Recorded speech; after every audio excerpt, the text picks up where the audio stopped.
Okay, this is a slightly more complicated problem in dimensional analysis.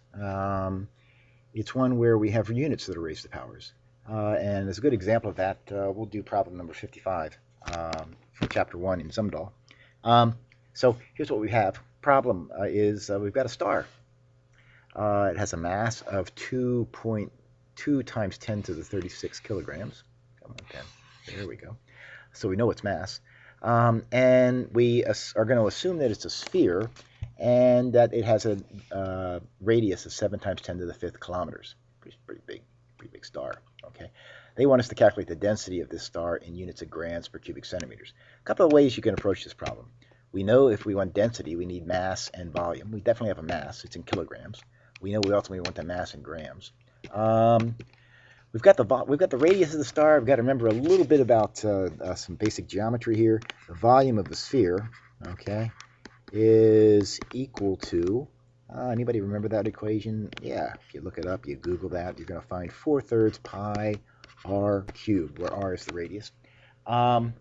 So why don't we go ahead and plug in r, and we can calculate the volume. So it's going to be 4/3 pi. We don't need to write down pi. We know we have a pi button on our calculator. And we're going to plug in 7.0 times 10 to the 5th kilometers. And we're going to cube that. So let's take a moment here to pop up the calculator. Okay. And get my calculator over here. So turn my calculator on. And what are we going to get? We'll clear the screen here.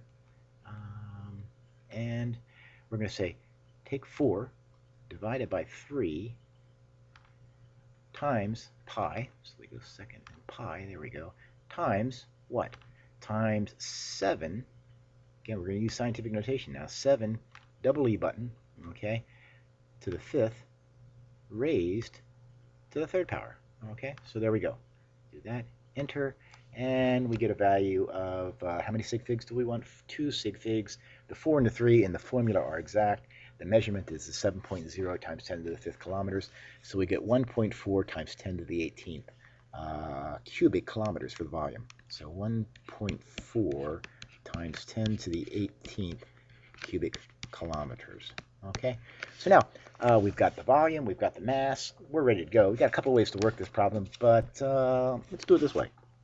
Say to ourselves, okay, what do I want to find? I want to find grams per cubic centimeter. So again, the step that most people forget, when the step which I think is the most important one, is start with what you want to end up with. We want to end up with grams per cubic centimeter. Okay, so we've got our target. Where are we going to start? Well, we know a mass, we know a volume. The mass is going to go on the top, 2 times 10 to the 36 kilograms. Notice that we really only know that measurement to 1 sig fig. It's not surprising. Kind of hard to measure the mass of a star. The volume, we know 1.4 times 10 to the 18th kilometers, and that's cubed. Okay, so we want to end up with a complex unit. We have to start with a complex unit. Okay, so now we're just going to play the units conversion game. Let's do the easy one first. Easy one, I think, is getting rid of kilograms and getting that into grams, and I hope everybody now is comfortable saying in a kilogram there are 1,000 grams. The K is replaced by 10 to the 3rd. I hope everybody's getting more comfortable working with powers of 10.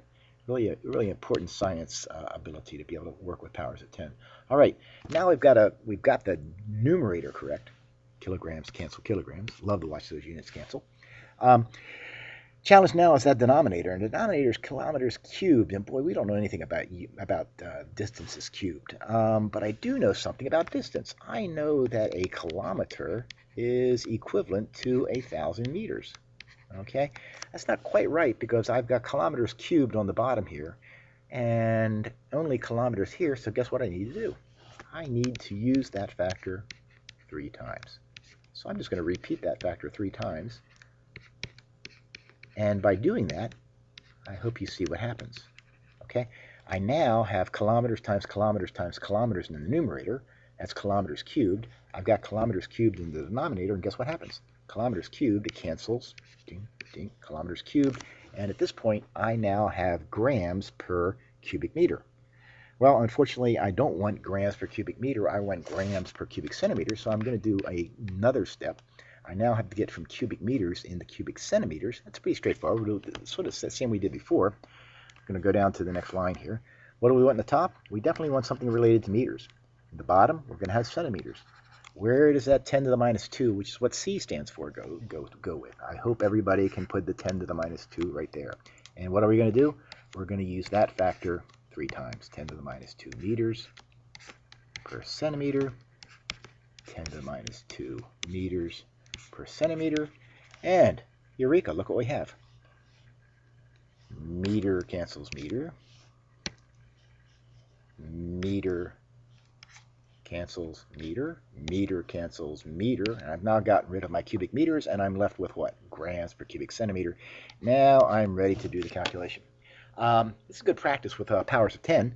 Again, notice I only have one sig fig, so 2 divided by 1.4, okay, to a certain number of sig figs is going to be 1, okay. We'll just, 2 divided by 1.4 is going to be 1. 2, let's do the powers of 10. 10 to the 36 divided by 10 to the 18th is going to be 10 to the 18th. Again, when we divide, we subtract exponents. 10 to the 18th times 10 to the 3rd, everybody together. When we multiply, we add exponents. So now we're at 10 to the 21st. All right, now we're going to do some dividing. When we divide, what is it we do? We subtract exponents. So 10 to the 21st divided by 10 to the 3rd is going to be 10 to the 18th. 10 to the 18th divided by 10 to the 3rd is going to be 10 to the 15th. 10 to the 15th divided by 10 to the 3rd is going to be 10 to the 12th. Okay, now look what happens. Now we're going to multiply times 10 to the minus 2. What do we do when we multiply? We add exponents. So 10 to the 12th times 10 to the minus 2 is going to be 10 to the 10th. Okay, 10 to the 10th times 10 to the minus 2 is going to be 10 to the 8th. And finally, 10 to the 8th times 10 to the minus 2 is going to be 10 to the 6th. So our answer to 1 sig fig is 1 times 10 to the 6th grams per cubic centimeter. Okay, I hope that helped you out. That star is pretty darn dense. As a reference point, I think we all remember what the density of water is at room temperature here on Earth. The density of water here, liquid water here at Earth at 25 degrees C is 1 gram per cubic centimeter. So that star has an average density that is 1,000,000 times greater than the density of water. Stars are pretty dense. Okay, super.